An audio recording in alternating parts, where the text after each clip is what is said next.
وہ تو عاشق ہے، وہ تو اپنی عشق کے ثبوت پیش کر رہا ہے۔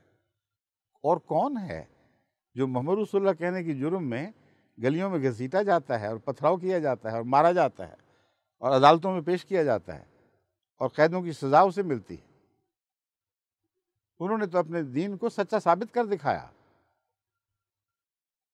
تم پر اب ہے اس بات کی ذمہ داری کہ ان باتوں کو سنو اور غور کرو، اپنے عشق رسول کو بھی سچا کر دکھاؤ۔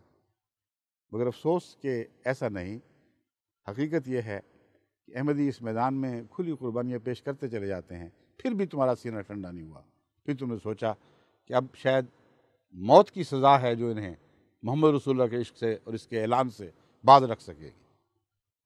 مگر میں آپ کو بتاتا ہوں کہ ایک احمدی بھی کسی موت کے خوف سے اس پاک رسول کے دامن سے علیحدگی اختیار نہیں کرے گا۔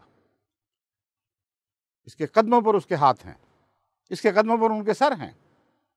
ان قدموں میں وہ ہاتھ کاٹے جا سکتے ہیں، ان قدموں میں وہ سر تن سے جدا کیے جا سکتے ہیں، مگر محمد رسول اللہ کے عشق سے ان کے دلوں کو جدا نہیں کیا جا سکتا۔